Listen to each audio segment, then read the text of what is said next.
California's Feather River Canyon has always been a treasure. These days, it's in real danger, and so is California. My name is Michael Jackson. I'm a resident of Quincy, California, which is on the North Fork of the Feather River and along the route of the trains. This is some of the cleanest water in the world, and it's water that is pure Sierra snowmelt. My worry in regard to the water is that with these very large trains operating on hillsides that are very rocky and susceptible to landslide and slump, that we're going to end up with these trains in this water. They're carrying heavy oil. They'll coat the wonderful fishing area that you see here below, and it will be years, if not decades, if not centuries, before we get this stuff out of the water. In our Feather River Canyon, Highway 70 along the Feather River, where the railroad is right alongside the Highway 70, the ongoing phenomenon naturally in the steep canyon areas like that are movement of rock. Yeah. I mean, that's a natural phenomenon. Mm-hmm. And so not only when we drive up and down that corridor, we, the drivers, have to be conscious of that. And there's signs about it. I mean, it's not like we all know that we got to watch for falling rocks. That's just a given. Sure. Well, that affects the railroad as well. The railroad has to watch for falling rocks. It's not a matter of if it's going to happen. It's a matter of when and how often it will happen. The problem with this railroad is the slides. In the wintertime, I didn't know whether I was going to make it, because you don't know you're going to be driving along and you're going to get a rock through your windshield the size of a baseball or the size of a Volkswagen. Mm-hmm. So I quit working the Feather River Canyon. If we're going to haul these oil cars, and we want to be able to get these trains stopped quickly and not end up in the river, we need to lower the speeds.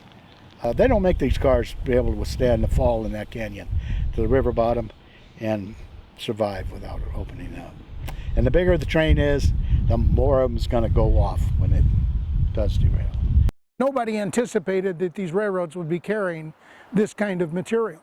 This is an area that in which rocks, big rocks, tons of rocks and rock slides can come from 150 to 2,000 feet above and take trains like little toys right off the track.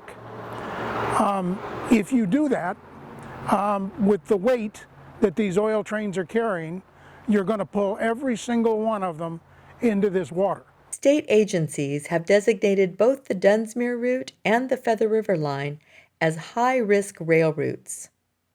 Only 2% of the state's railroads are designated high risk, but 18% of all rail accidents occur on them.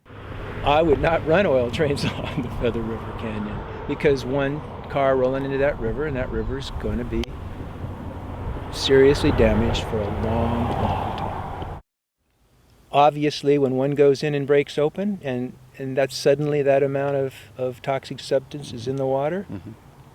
That's going to be an environmental disaster.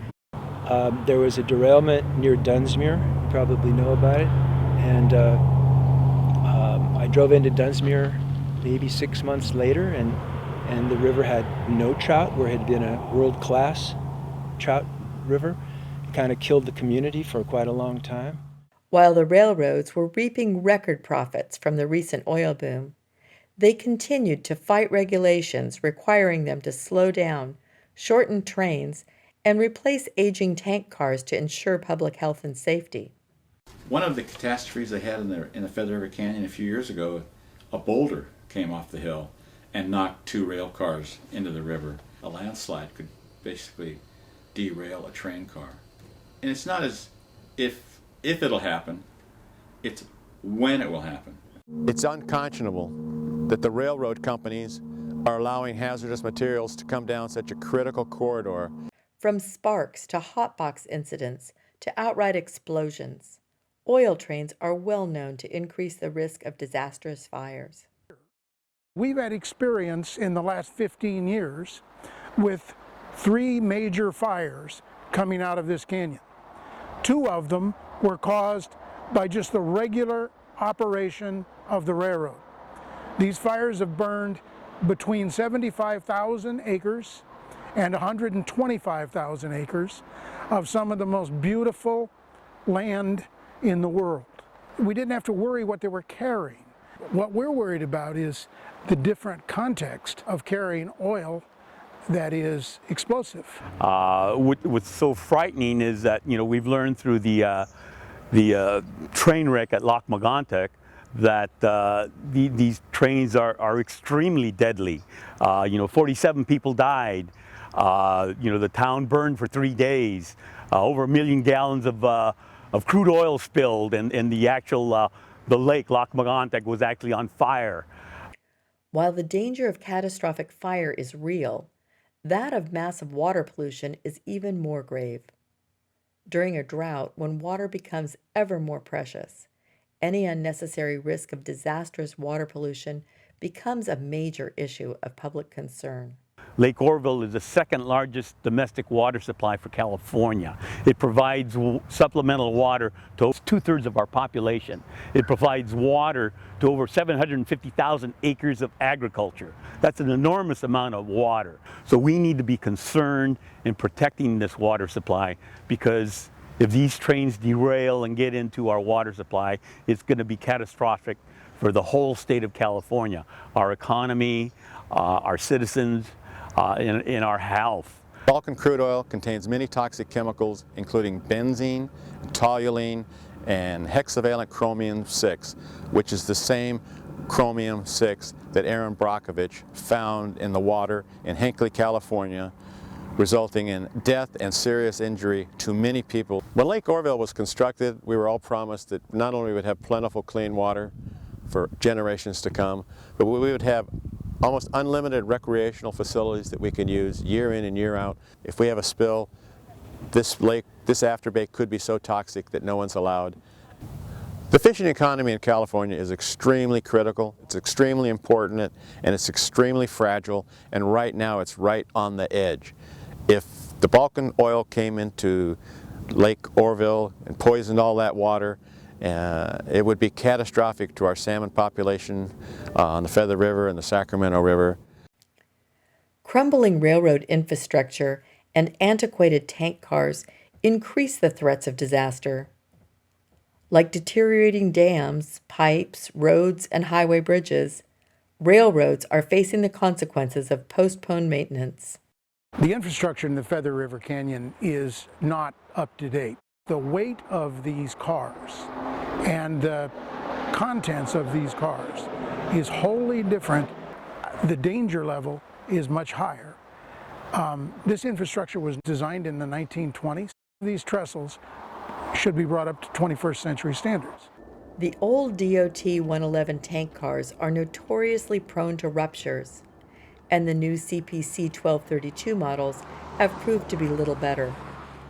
Moreover, American railroads and oil companies have stalled on replacing the antiquated 111 tankers and continue to do so. These new 1232 CPCs are catching fire and exploding just like the other rail cars. They've done studies and they've determined that these rail cars will puncture at a speed of 12 to 18 miles per hour. The average trains are traveling 40 to 50 miles per hour. So they're going twice as fast as that's allowable with their puncture rate. So I mean, so there's really no safety in providing these new cars if these trains are going to continue to go at these high speeds. Adding to the threats involved with crumbling infrastructure and faulty tank cars, local first responders are not equipped to handle the potential disasters. I've spoken to first responders in our community, and they've made clear to us that they do not have the resources that would be necessary to respond to a catastrophe here. They don't have the tools, they don't have the equipment, and they're not currently getting the advance notice that they would need if a train were to come through with oil and if it were to be derailed. While some public officials imagine technological fixes for oil spills, the latest water booms can't skim off the toxins released and immediately dissolved in the rivers. Real solutions involve real changes in the way we transport oil. I have a good friend that's a current locomotive engineer, and he drives the oil trains now. They're usually 80 to 100 cars. And he said one of the safest things you could do would just be run a 50-car train. The less length and the less weight, the less chance of a derailment. Because of the high risk that this train route presents to our community, we'd like to see all oil trains rerouted outside of the Feather River canyons. These trains should avoid rivers and canyons entirely and take the safer routes down in the valley floor. These oil trains risk far too much for far too little. Here in the northern Sierras, we get all the dangers and few of the benefits. Few jobs, few services. And it's not a question of whether this will happen, it's really a question of when we're going to see this kind of catastrophe in our community. There are alternatives to our fossil fuel economy, but there are no alternatives to water. Clearly, the people who are bringing oil trains through the Feather River Canyon are on the wrong track.